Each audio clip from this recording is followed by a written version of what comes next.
अपने पराए। घर की लड़ाइयाँ कितनी भी हो, लेकिन ये भी सच है कि किसी पर कोई आपत्ति हो तो अपना ही परिवार साथ देता है। भैया, मेरे पीछे पुलिस लगी है, प्लीज मुझे बचा लो। रवि और राज दो भाई, लेकिन दोनों में कभी नहीं पटी।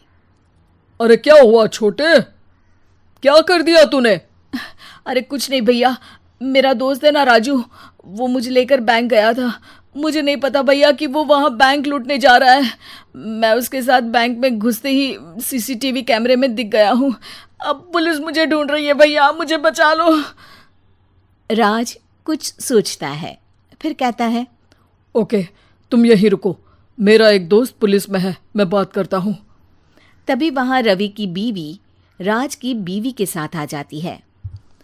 तुम लोगों के घर जब तक पुलिस का आना जाना है, बच्चों को यहीं छोड़ दो, उन पर असर ठीक नहीं पड़ेगा। तभी वहां पुलिस आ जाती है। चलो चलो, कौन है रवि, थाने चलो। मैंने कुछ नहीं किया, मुझे कुछ नहीं पता।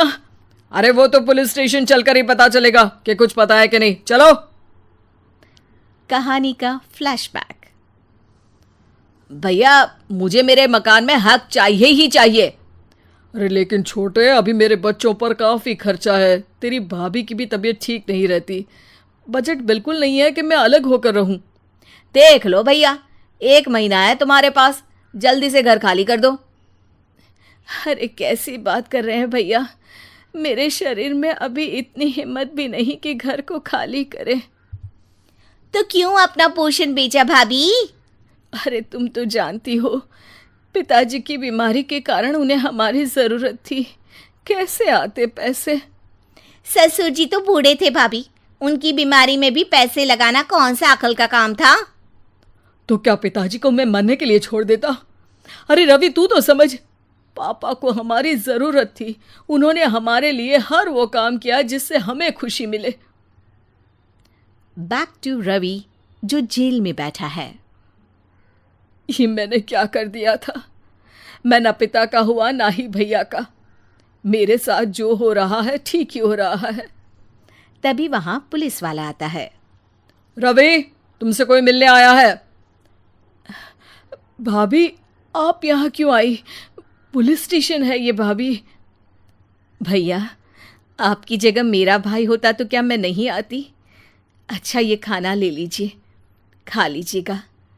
आपके भैया लगे हैं वकीलों और पुलिस वालों से बात करने में, डरने की कोई बात नहीं, जब आपने गुनाह किया ही नहीं तो सज़ा भी नहीं मिलेगी। रवि भाभी को देखकर रोने लगता है। घर में साक्षी चुपचाप बैठी होती है कि तभी सोनम कहती है, अरे साक्षी, क्या हुआ, परेशान क्यों हो रही हो? भाभी, अभी अभी पुलिस स्टेशन से खबर आई है, इन्हें बड़े जेल में शिफ्ट किया जा रहा है, मैं क्या करूंगी भाभी? रो मत, हम अच्छे से अच्छा वकील करेंगे। लेकिन उसमें तो बड़े पैसे लगेंगे दीदी, हम इतना पैसा कहाँ से लाएंगे? अरे क्यों, ये मकान है ना, और मेरे कुछ गहने भी हैं। साक्षी की आंखों में पानी आ जाता है। पर दीदी, ये तो आप और भैया की मेहनत की कमाई है।